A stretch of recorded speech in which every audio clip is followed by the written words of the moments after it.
أعوذ بالله من الشيطان الرجيم.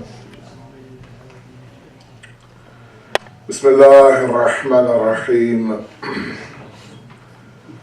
الحمد لله الذي لا يبلغ مدحته القائلون ولا يحصي نعماءه العادون ولا يؤدي حقه المجتهدون الذي لا يدركه بعد الهمم ولا يناله غوص الفطن. ثم الصلاة والسلام على أشرف الأنبياء والمرسلين العبد المعيد الرسول المسدد المصطفى الأمجد المحمود الأحمد سيدنا ومولانا أبي القاسم محمد. اللهم صل على محمد وعلى آل بيته الطيبين الطاهرين المعصومين المظلومين لا سيما بقية الله في الأرضين روحي وأرواحنا الفداء ولعن الله أعداءهم أجمعين إلى يوم الدين. أما بعد فقد قال الله وقوله الحق. بسم الله الرحمن الرحيم. لقد خلقنا الإنسان في كبد. صدق الله العلي العظيم. صلاة اللهم صل على محمد وآل محمد وعجل فرجه. First of all, we thank Allah subhanahu wa ta'ala for giving us tawfiq to understand that the system of Azadari is not limited to 10 days only. And that this Gham of Ali Muhammad is right now continuing throughout the days of Muharram and Safar. And we ask Allah subhanahu wa ta'ala that so long as there is life inside of us, this Gham al-Hussein also remains inside of us, inshallah, as well. It is our lifeline, it's our bloodline. We are nothing without Azadari. On a personal note, I would like to thank Astaana-e-Zehra for somehow messing up and inviting me to address all of you this weekend. I'm not sure what happened, but I apologize in advance. Maybe you're expecting somebody else, but I don't know what happened. It's an honor to be here, of course, in New Jersey. It seems to be my second home, away from home. So many faces, mashallah, that I have learned to adore and cherish. May Allah bless all of you, inshallah. Lessons from Imam Hussein's mission. As we, as I said, enter the days of Muharram and Safar as well, many lessons can be learned from what Imam Hussein did. And one of them that applies to us directly is the lesson of taslim and rida. If we examine the musibat of Imam Hussein, if we examine what Bibi Zainab saw with her eyes, the musibat that we hear, and let me say this to you, in our culture, the Indo-Pak culture, we are not accustomed to reading straight from the book exactly what happened in terms of the musibat of Ali Muhammad in the first 10 days of Muharram. In fact, there are certain individuals who believe that it is a little bit of tawheen or some disrespect if we actually bayan the actual musibat of what happened. A 10% mention of what happened on the day of Ashura is enough for our hearts to break into pieces. In fact, when the alim goes into a little bit more detail, we actually get upset that how dare you mention this aspect of musibat. Whereas in the Arab culture, if you've been on the day of Ashura, their maqtal is an hour and a half long. Ours is 15-20 minutes long. That 10% of musibat that breaks our hearts, that causes us to lose ourselves, is musibat that we hear with our ears.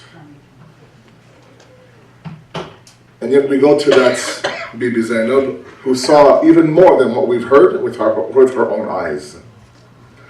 And yet when she's asked time and time again, in a very ridiculing fashion, that how did you find the day of Ashura? Her statement is, "Ma ra'aytuhu illa jamila." I saw nothing but beauty on the day of Ashura. Can you imagine the musibat of her own two sons, of Ali Akbar, of Ali Asad, of Tila Zainabiyya, Asri Ashur, all these things that you and I have been hearing now for many, many years. She saw this and she equated all of it to beauty.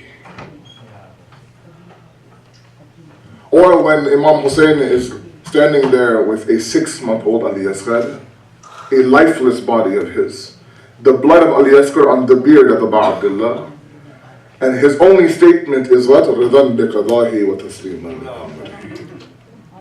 I submit, Allah. Whatever you have planned for me, I submit, and not only do I submit in a state that I'm radhi with whatever you have for me.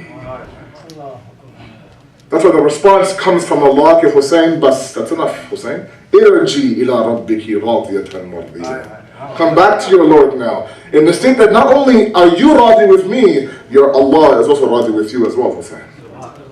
This sense of taslim is very important in this day and age. To submit to the will of Allah. To be able to take every hardship, every struggle, every calamity that is thrown on our path and simply say, Labbaik, Ya Allah, Labbaik. It's a very difficult level to achieve. Because when you're in the eyes of the storm, when everything around you is just falling apart, your family life is horrible, you have no job, your kids are out of control, at that moment to fall to sajda is very difficult. It's easier to complain to God. God, you do this to me. I'm the one who opens and closes Astaana-e-Zehra every single program. I'm the one who's been here since day number one. I establish this community. I'm the one that flies in these ulama, etc., etc. And you repay me by placing one struggle after one struggle after one struggle. We haven't understood the philosophy of hardship yet. The ayat I read for you from Surah Balad says what? لَقَدْ خَلَقْنَا الْإِنسَانَ فِي كَبَدٍ. We have created insan in the cradle of hardship. Let me recite to you one tradition from our fifth Imam, Imam Muhammad al-Baqir.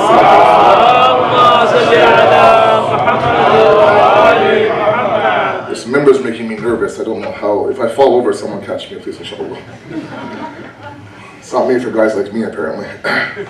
Fifth Imam says this, and this is the crux of the discussion here.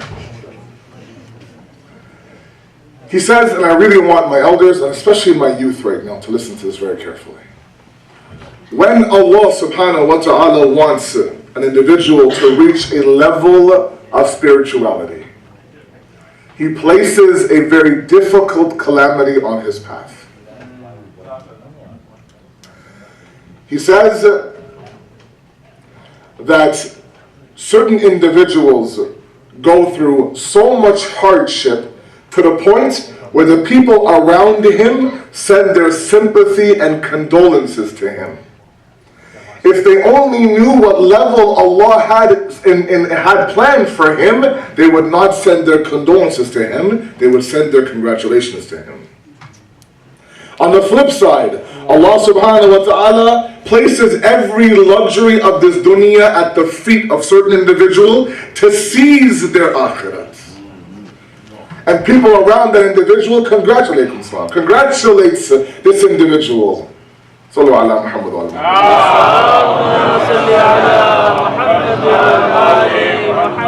Stay with me for a second, please. It's a beautiful tradition and you're not getting the grasp of it. Please.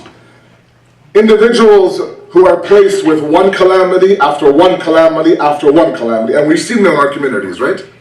A person loses his job. After getting through that, let's say, for example, he loses his family, God forbid. Or he goes through a tragedy where he loses his father, for example. One calamity after one calamity. Our fifth Imam is saying that we begin to feel sorry for that individual. Or worse yet, we actually question, I wonder why Allah has created such adab for this individual. And our fifth Imam is saying, if you knew what level he is in the eyes of Allah, you would not be sympathizing towards him. You'd actually envy his position. On the flip side, you place the dunya at this person's feet. Every riches this world has to offer at this person's feet for them to have. But he seizes the hereafter. The people around him congratulate him, envy him. I wish I had your life, look at him. MashaAllah, he's rich, he's famous, he's doing well for himself. If you knew what level he has in the eyes of Allah, you wouldn't envy or congratulate him, you would sympathize with him. Struggles and calamities are made for us to prosper and elevate towards Allah subhanahu wa ta'ala. Our Holy Prophet Muhammad Mustafa sallallahu alayhi wa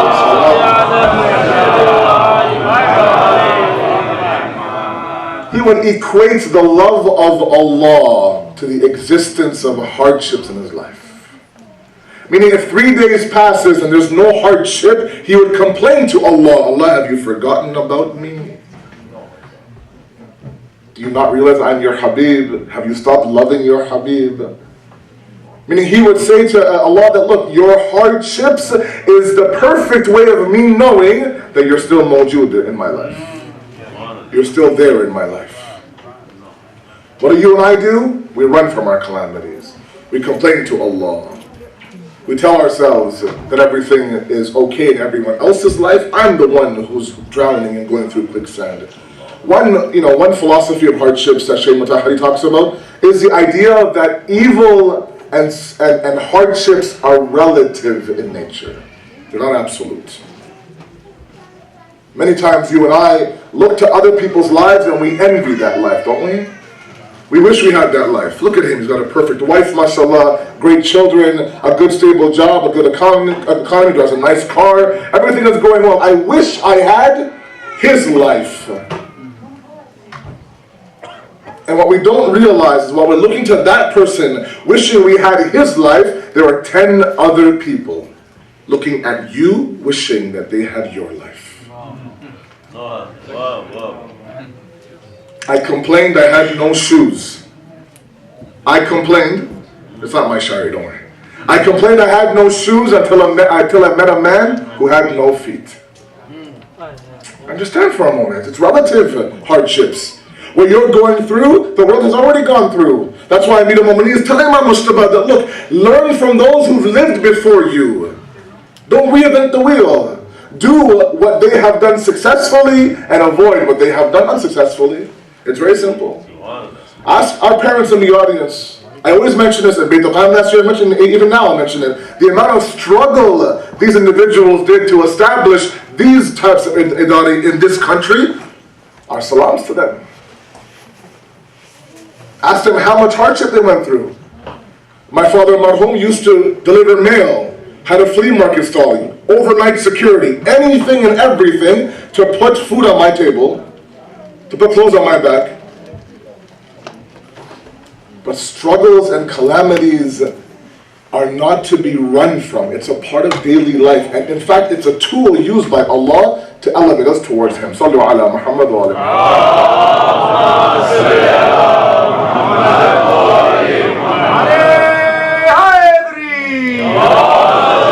Now, how do we achieve this level of taslim and rida? How do we get to a level of the sabr Ayub we talk about sometimes, where Nabi Ayub was given one hardship after one hardship, every hardship he fell down, alhamdulillah rabbil alameen. Because there's nobody in this room that's not free of difficulty. And the one question often my youth ask us is, when will shaitan leave me alone? I say shaitan will never leave you alone. Shaitan's job is to sit there on Sirat al-Mustaqim and poke at you and pull you and prick you and do everything he can to pull you off the path. Don't expect shaitan to leave you alone. Begin to look at hardships differently and understand that every hardship on your path is an avenue towards Allah subhanahu wa ta'ala. As one alim said in Qawm, when you have understood that shaitan has recognized you to be a blip on his radar, then know that you are on Sirat al-Mustaqim. It's a beautiful thought. If you were not on Sirat al-Mustaqim, he wouldn't care about you. It's okay. But the fact that you're on Sirat al-Mustaqim and you're not yet in his back pocket, you're a blip on his radar, you're on that list, you're his target. And every single time he goes to pull you off the path, one problem after one problem until we break. I say, I can't do this deen thing anymore. It's difficult. I can't wear hijab in the West. I can't practice my deen in corporate America. I can't do it. You're telling me I can't shake her hand? If I don't shake her hand, the deal is broken. So I do this and I shake your hand. And the deal is done. You're telling me to not sit at the table where alcohol is being served? These guys go out for drinks on Friday and promotions are decided on how many beers you drink on Friday nights. And you're telling me to not do it? I can't do it, I'm sorry. That's how we live our life.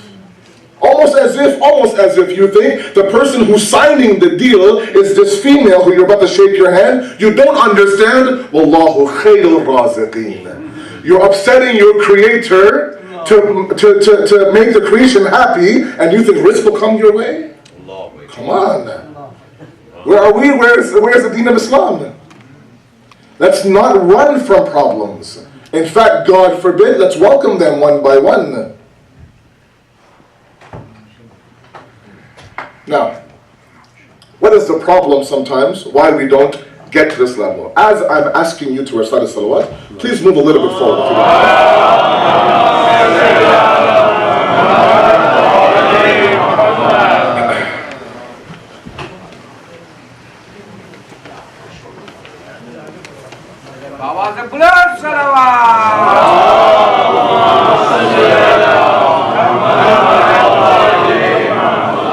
It is a point that I really want all of you to understand. I will do my level best to explain it. If there is any kami or any ishtibahi, then I apologize.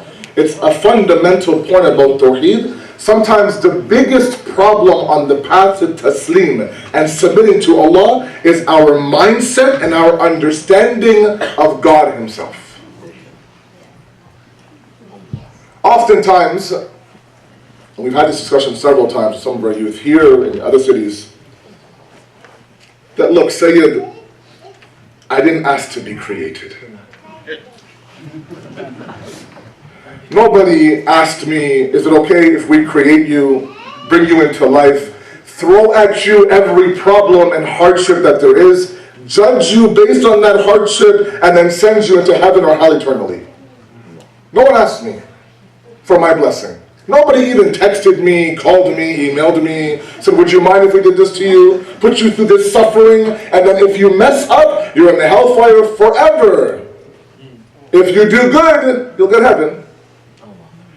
I never asked for this. I never signed up for it. I didn't sign any form, nothing. Why is God doing this to me? It's a question that some of you have had the himmah to ask us. It's some of you who don't have the himmah, but it still remains inside of you. What is our response to that? It's a very beautiful question. What is our response to someone who has this type of mentality? Let's understand for a moment the philosophy of existence, very, very quickly. In falsafa, they say existence is of three types. Wajib, mumkin, mumta'ana. The necessary existence, the possible existence, the impossible existence. Okay? Fair enough. Impossible existence is very simple. Right? Sugar can never be salty, salt can never be sweet. It's impossible. 2 plus 2 will never be 5. I don't care if you're 3 years old or 4 years old. 2 plus 2 is always 4. Some things will never exist. Fair enough? What is a possible existence? A possible existence is defined very simply as the equation that says any existence, please follow me, any existence that at one point didn't exist, now exists, and at one point will not exist, is a possible existence. So for example, me, I wasn't always existing. At one moment I didn't exist. I now exist, alhamdulillah, and at one point soon in the future I won't exist. This equation is the equation of a possible existence, a mumkinul wujud. Follow me for a second. The ulama of philosophy say that every existence except for one is a possible existence. We can never say that a certain existence in this world, except for one, of course, always existed and will always exist. Impossible. Everything from human beings to animals to plants to suns to moons to stars, everything at one point didn't exist, now it exists, at one point it will not exist. The one existence that has always been there, is there now, and will always be there, is the wajibul wujud, is the necessary existence. This existence has to exist to give the possible existence. Very simple. Meaning the mumkin al-wujud can only become wujud with the help of the wajib al-wujud. So far so good? If I've lost you, recite salawat please.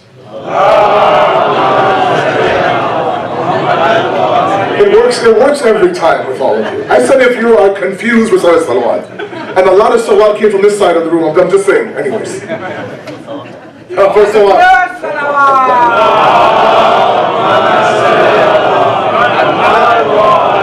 Stay with me for a second. So we are possible existences. Allah subhanahu wa ta'ala is that wajib al-wujud. Fair enough? We all know that. Alhamdulillah. We are all tawheedi. Allah is the wajib, we are the mumkin. Point number one. Point number two. The statement is existence is a gift from Allah.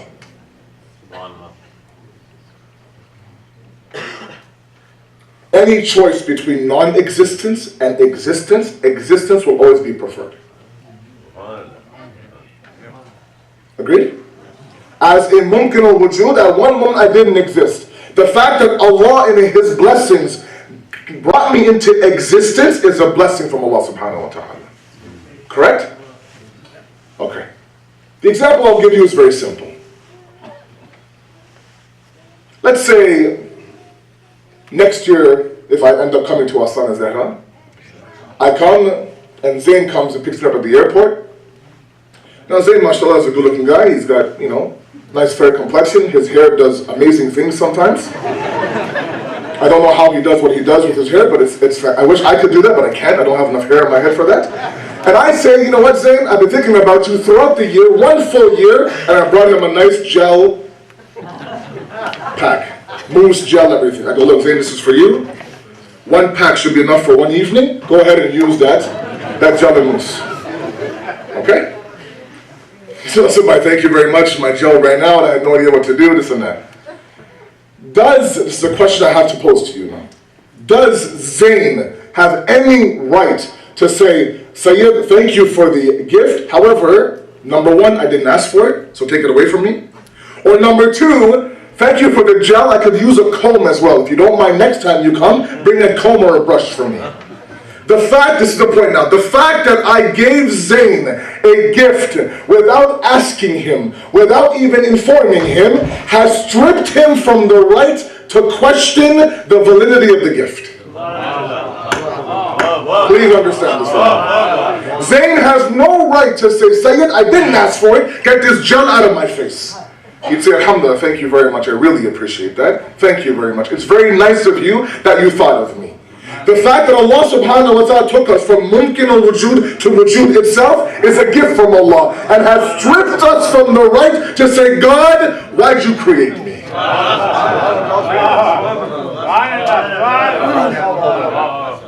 We have no right to ask that question. Now, God's beauty is this, that not only did He create us, He told us, look, these things are your success. If you do these things in this dunya, you'll attain success hereafter. Okay, it's like that teacher that says, look, this is our final exam. These are the questions, this is our answer. Just memorize this. When it comes time for the answers or the questions, give these answers and you're good to go. All you have to do as a human being in this world is execute. That's it. Allah gave you everything. Allah gave you everything. He says success are for those يَا أَيُّهَا الَّذِينَ آمَنُوا اتَّقُوا اللَّهَ وَابْتَغُوا إِلَيْهِ الْوَسِيلَةَ وَجَاهِدُوا فِي سَبِيلِهِ لَعَلَّكُمْ تُفْلِحُونَ. You will be counted amongst the successful ones if you have taqwa, if you seek Him through a wasila, and if you jahidu fi sabilihi, if you struggle on His path. That is لَعَلَّكُمْ تُفْلِحُونَ. And there are several ayat in the Quran that talk about the fact that the successful ones are the ones that have 1, 2, 3, 4. It's not like Allah created us and said, okay, Khudafis, I'm out, you and your grave. It's up to you guys. God said, no, I will give you existence, I will give you sustenance, I will give you the ingredients to success as well. وَالنَّفْسِ وَمَا سَوَاهَا فَالْحَمَهَا فُجُورَهَا وَتَقْوَاهَا. I created that nafs for you. I taught that nafs what's right, what's wrong. All you have to do as the insan is execute, man. This is the plan. Execute that plan. Now, if you mess up in the execution, it's not my problem. I gave you everything you need to know. And just in case, Allahu Akbar, look how great God is. Just in case you spend your entire life ignoring God's commands, and when it comes time for dafn in the graveyard, the talqeen is read, right? What's that talqeen? Isma ifham. Isma ifham. Listen, understand. You will be asked in the grave, what? Who is your Lord? Who is your book? Who is your prophet? Where is your qibla? Don't be scared. قالوا على عز وجل ربي. قالوا محمد نبي. قالوا Quran kitabi. Your entire life you do nothing. You ignore Allah. Seconds before you're about to be buried, God again reminds you, you're going to be asked in the grave, who is your Lord? Say Allah is your Lord. Who is your Rasul? Say Muhammad sallallahu alayhi wa sallam.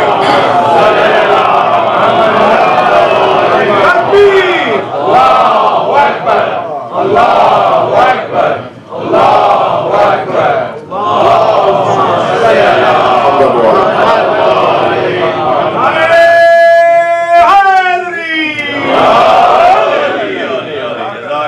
Just before you're about to be buried, he tells you all the questions to the exam. He gives you the answer. He says 10 minutes from now, when we're gone from the graveyard and these two angels come and ask you these questions, just regurgitate the answers I'm telling you. I'm not asking you to think about anything. I'm not asking you to use your brain. You didn't do it your entire life, you won't do it now. I'm telling you as your creator, you will be asked this. These are your answers. This. Not once. Talqeen is read twice. Once amongst the men, and then when everyone is gone, and again the marhum is scared out of his mind, again the alim sister says, Isma ifham. To the point where we've seen it, the waris of that marhuma shakes the shoulders of that marhum and says, we're talking about you right now. Nobody else. Ya Fulan ibn Fulan, it's you. You will be asked these questions. You ignored my commands throughout your whole life. Now you'll be tested again. And me, being your merciful Lord, will tell you the questions and the answers. Just in 5 minutes, don't forget those answers. Repeat those answers. That is your success. The problem lies in this. If you ask a grade 4 Dinyat Sunday school student these questions, who's your Lord? He'll say Allah. What's your book? He'll say Quran, your Qibla, your Prophet, your Wali, everything. He'll give all those answers. They say those are really easy questions, by the way. Why is there such fear of the grave then? I can answer those questions now, I'm 8 years old. They won't ask your mind those questions. They'll ask your qalb those questions. If you've made everything but Allah your Rabb, when they say Man Rabbak, who is your Lord, you'll say this and that. You won't say Allah Azza wa Jal Rabbi. We have no rights to question why Allah gave us existence. It's stripped from us. He gifted us that existence. He told us exactly what the successful ones should look like. He told us exactly what will happen in the grave. Everything is there one by one. All you and I need to do is execute the plan. That's it. A hardship comes, alhamdulillah. A struggle comes, alhamdulillah. And one by one, these calamities will increase. As the Holy Prophet says, the higher the level of spirituality, the more difficult the calamity will be. Our Prophet says, no other existence of Allah went through such calamities as me. One lesson from the days of Azadari and Karbala is this idea of submitting to the will of Allah. It's a very difficult thing to do, especially nowadays when there's so many problems. My parents in the audience, it never ends for all of you. You get married, you bring your kids here. Your dua, especially my mother's, your dua is what? That please protect the deen of my son. Let him be successful in this world. Your daughter gets to a certain age, 24, 25, of course thoughts of marriage come about. Her friends are getting married around her, the phone isn't ringing. There's no rishtas, there's nothing. What's going on? There's concern. Du'as are happening, amal are happening. You're going to ziyarat with this dua that please send a rishta. Nothing's happening. Then all of a sudden, the clouds part and your damad comes from heaven down. Right? Doctor or Sayyid, blue eyes, everything. MashaAllah, yeah, the women love that. Blue eyes, yes. Blue eyes. And MashaAllah, he comes, he said, I want to marry your daughter. You said, Bilkul, yes, Bismillah. The marriage happens. Right? You would think, okay, alhamdulillah, that calamity is done. Now in this day and age, the calamity is what? They got married. Allah, please keep them married. Because our divorce rates are increasing, God forbid. Now 3 years, 4 years into the marriage, no children. Allah grant them a child, inshallah. One calamity after one calamity. It never ends. It never is supposed to end. I don't know how many of you are UFC fans in this audience. Any UFC fans?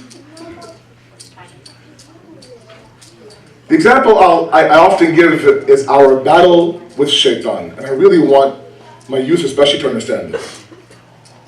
I want you to imagine that a veteran from some war came home after 10 years. All of you with me, inshallah? We'll move towards Musab after this, inshallah. He comes home after 10 years of being, let's say, somewhere else. And his family is there to greet him, his parents are there to greet him, 10 years. You've seen his videos online, right? There's, the dog comes and licks his face, he's very, very happy, my master's home, all these things. He sits down and he describes the gruesome atmosphere of a war. I saw this, I saw that, I saw broken limbs, I saw trampled bodies, etc., etc.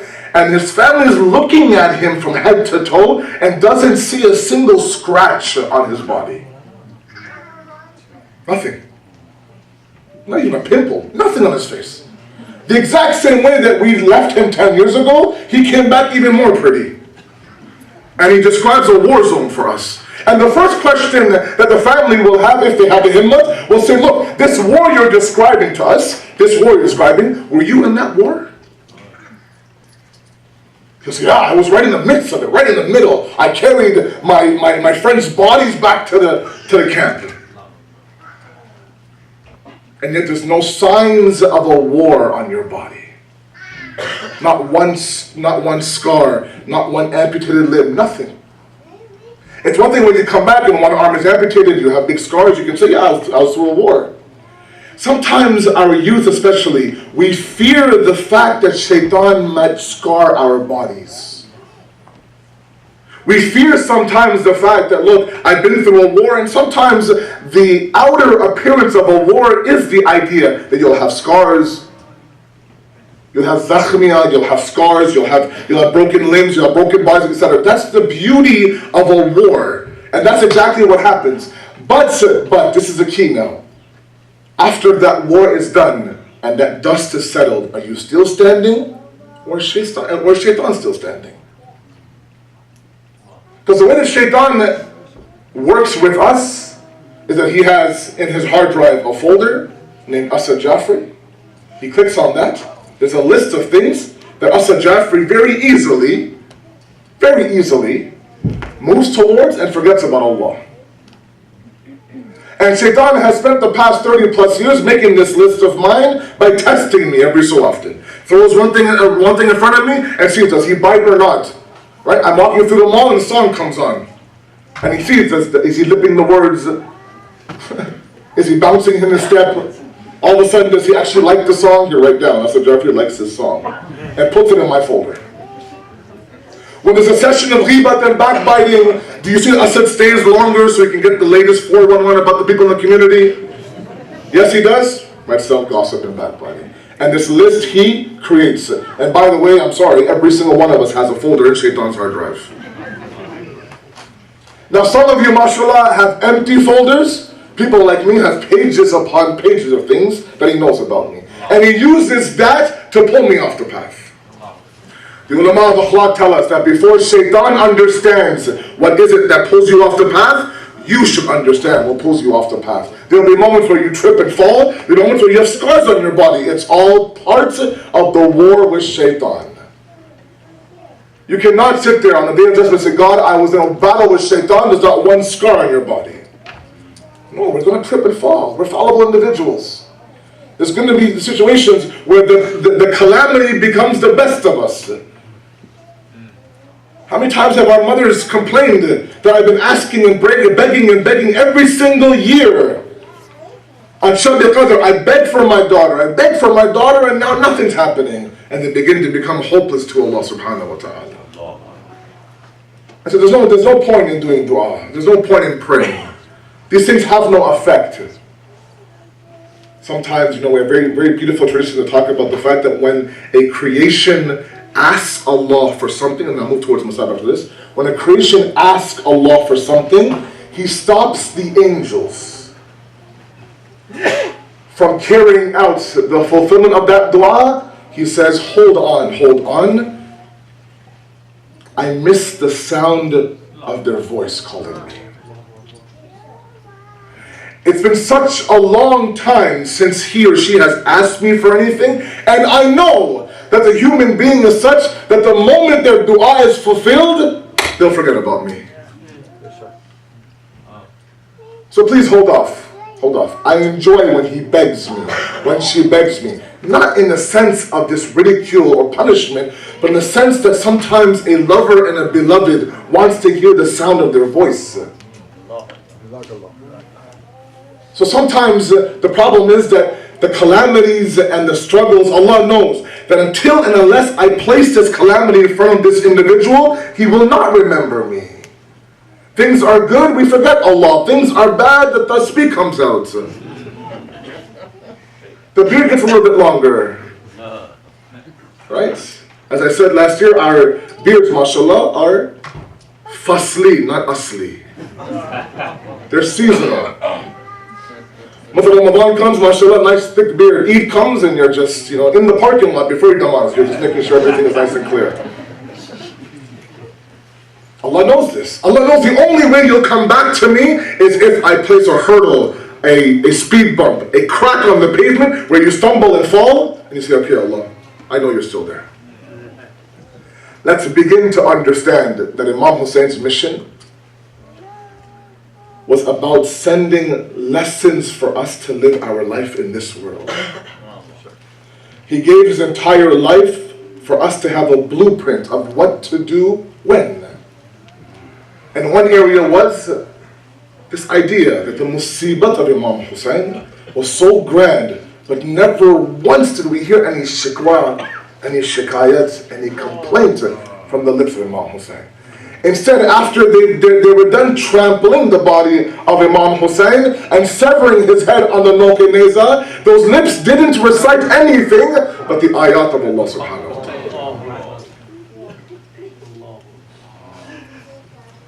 But Imam Hussein's mission ended on Sham-e-Ghariba.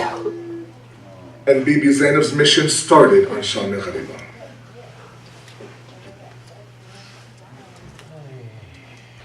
Because the musibat, and this is a very big statement, I say it with complete responsibility. The musibat that Bibi Zainab saw, Imam Hussein didn't even see. She saw everything he saw up until Asr Ashur, and then she saw the difficulty of the journey from Karbala to Kufa, Kufa to Sham, back to Karbala, back to Medina. Zainab saw this. And it's enough for us in our musibah to know that the neighbor of Amir al-Mu'mineen, who lived beside him in Kufa, says, I lived beside Amir al-Mu'mineen for 12 years. I never once saw any khatoon come outside of that house. I didn't even know that Ali had daughters. Once in a while I would see that when Bibi Zainab wanted to go do ziyarah at Rasulullah's grave, she would come out and she would be hovered and covered by her brothers and her father, such that I would see that there was a silhouette in between that group, but I couldn't tell who it was. When Amir al-Mu'mineen would make trips outside of Kufa with his family, he would wait for the sun to set to enter Kufa again, out of fear that one non-mahram might see his daughter Zainab.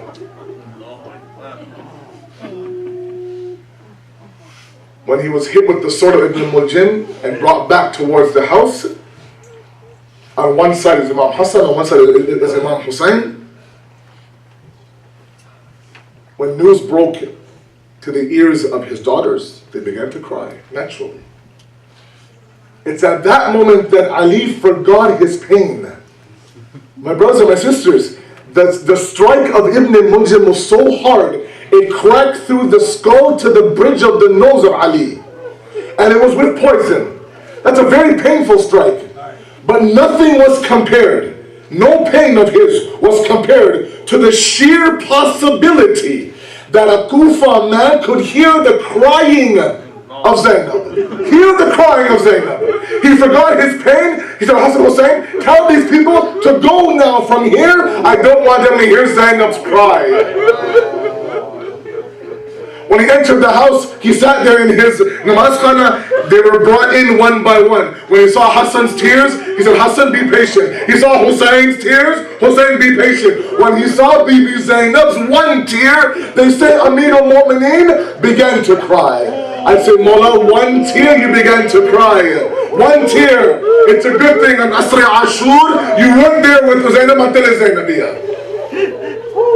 The same Zainab that when she left on Safar Imam Hussein, 28th of Rajab, and Imam Hussein announced to those around him to lower your gaze. The daughter of Fatima is coming out. On one side Ali Akbar, on one side Qasim, on Muhammad Abbas. Hussein is there to mount Bibi Zainab on the horse. 11th of Muharram. Shamikh Ribar is gone now. One by one, she's mounting everybody on the horse. Kulthum, all the kids. There came a time where Zainab stood there alone. She stood there alone, not a single person to mount her on the horse. She looked everywhere, but the one place she looked, the books say, was not towards Ona Muhammad, not towards the Asr-e-Ashur Makal Imam Hussein. She went towards Farad and said, Abbas, is it possible that your Zainab is sitting here alone and you're not here to mount the horse? This was Zayn Bibi Zainab, who when she asked Umar bin Saad, before you go towards Kufa, I want you to take me to the body of my brother. One last ziyarat. One mal'oon in the Maktal al-Mukarram narrates. This is the end of Musibah. Narrates this. He says, I forgot everything I saw on the day of Ashura. I forgot everything. One thing I didn't forget was the shriek of Zainab when she saw Hussein's body on the ground of Karbala. Bibi Zainab says, Ya Muhammada, Ya Muhammada, Hada Hussein. This is Hussein. His body is trampled. His clothes are off. And the only way there is khak on his body is the wind is picking up the khak of Karbala and placing it on the body of the grandson of Holy Prophet. So, Ya Muhammad, أي من منقلب ينقلبون إنا لله وإنا إليه راجعون. We ask you, Allah subhanahu wa ta'ala, to accept this qaleel ibadat, inshaAllah. We ask you, Allah subhanahu wa ta'ala, there are so many hardships, so many calamities, so many struggles in our life. We ask you, Allah, give us the strength, the resolve, the inner power to deal with these struggles by still maintaining our faith in you, Allah, understanding that every calamity is an avenue towards the ridayat of you, inshaAllah, Allah. I ask you, Allah, to forgive our sins and those of the marhumin, inshaAllah. There is so much tyranny and injustice in the world. We ask you, Allah, the only solution that we see is the coming of our 12th Imam. Hasten that reappearance and allow us to be beside him during his mission. Assalamu alaikum wa rahmatullahi wa barakatuh. Muhammad wa ali Muhammad, Baba de Brunna, Salwa.